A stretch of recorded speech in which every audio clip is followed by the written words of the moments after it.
Okay, so welcome to this next video in which we are discussing the sinoatrial node. Okay, right. So far what we've seen is that when the electrical potential difference across the cell membrane of the sinoatrial node cardiomyocyte gets to a hyperpolarized level, such as negative 70 millivolts, then it's going to activate these HCN channels, okay? The HCN channels are going to open, and they're going to allow sodium to move into the cell.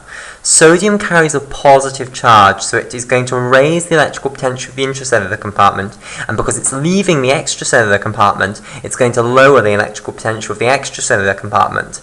This is going to lead to a depolarization of the electrical potential difference between the extracellular and the intracellular compartments, so the electrical potential initially goes up. Now, when the electrical potential rises to negative 60 millivolts across this membrane, then what that's going to lead to is it's going to lead to the activation of these T-type voltage-gated calcium channels.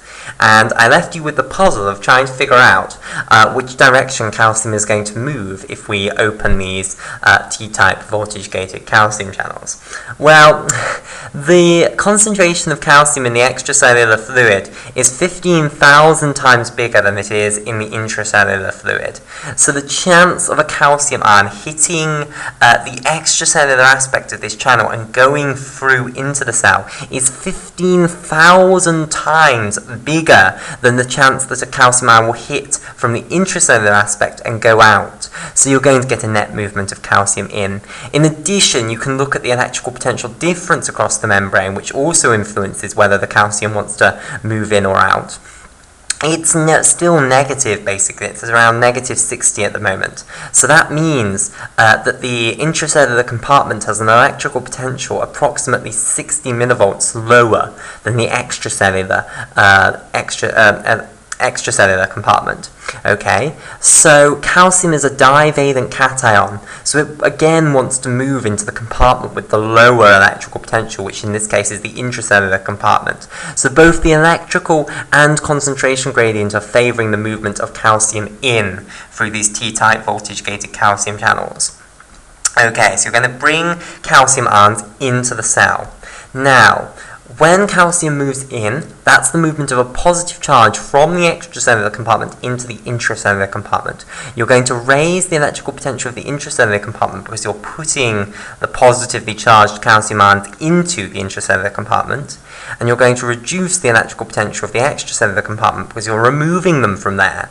Okay, so that means this number is going to become more positive, this number is going to become less positive. So you've got a number that's becoming more positive, and you're subtracting off a number that's becoming less positive, so this overall number is going to become more positive.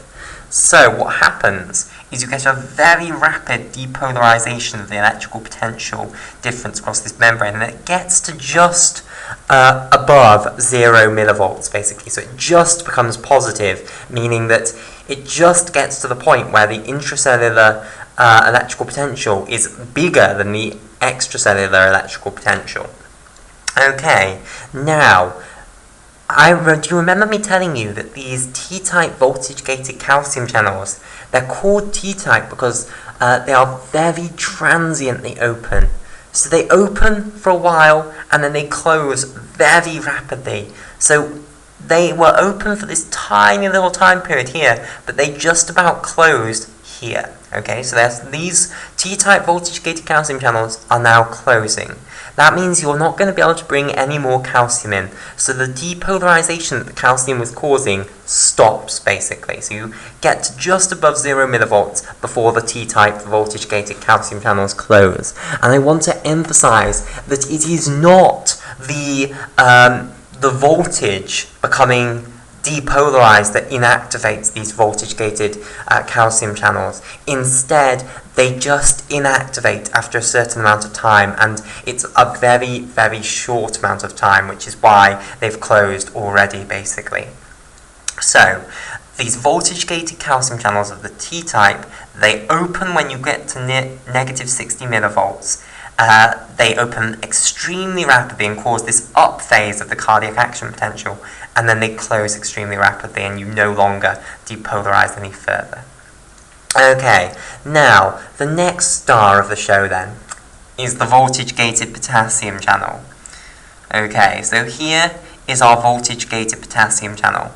Now, the voltage-gated potassium channel, again, it was activated to open when you got to negative 60 millivolts here. So this voltage-gated potassium channel over here, which I'll colour in green.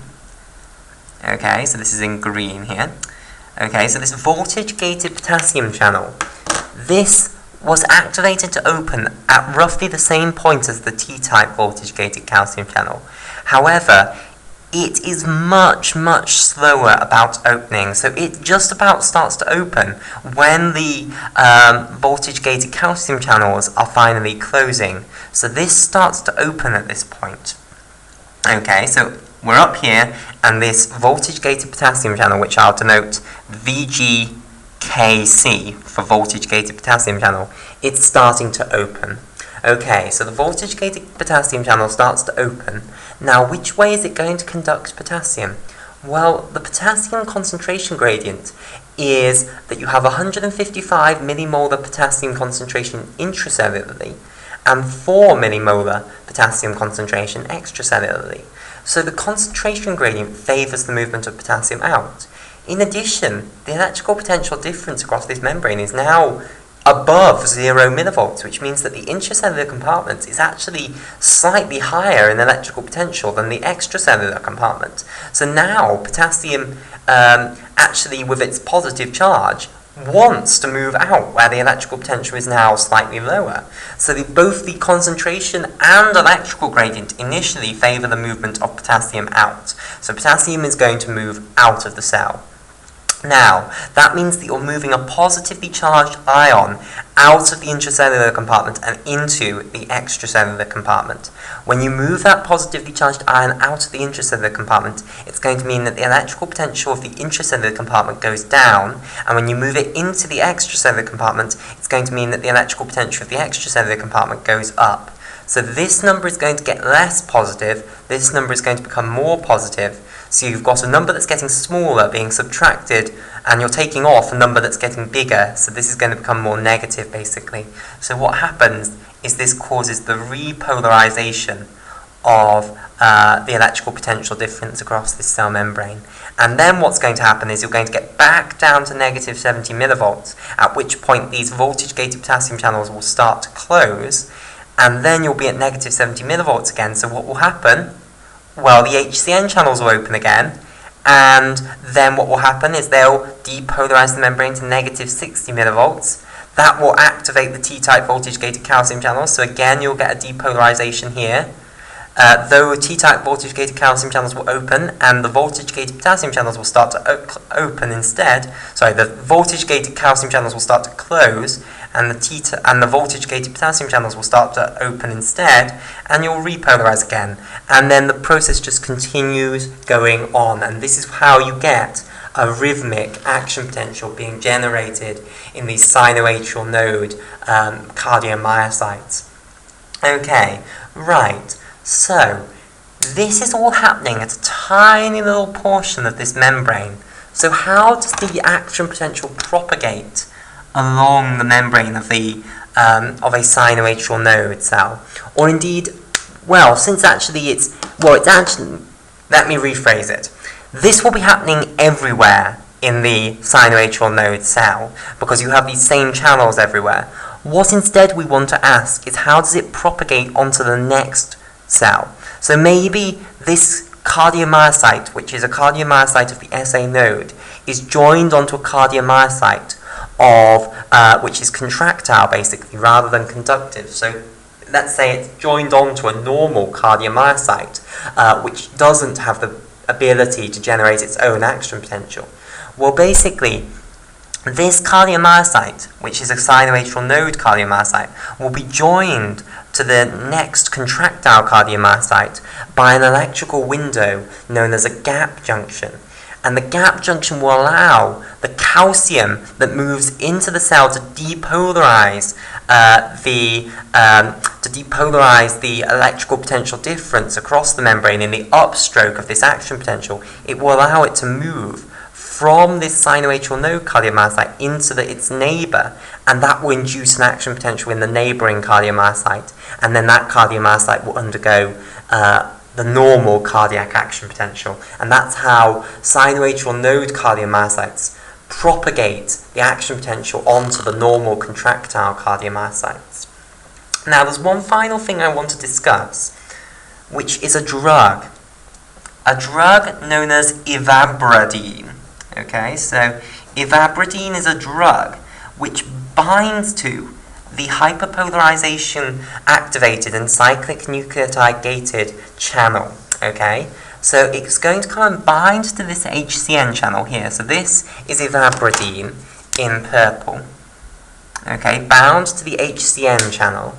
And what's it going to do to this HCN channel? Well, what it actually does is it increases the conductance of these HCN channels. So if you give someone Aberdeen, it will go into their sinoatrial node cardiomyocytes, and it will bind to the HCN channels there, and it will increase their conductance. So when they're activated at negative 70 millivolts, they'll now have a greater conductance, and the movement of sodium in will be faster. So they will depolarize the membrane faster. Maybe instead this slope will look like this instead of this. So it will be a steeper slope because you're depolarizing the electrical potential difference across the membrane faster.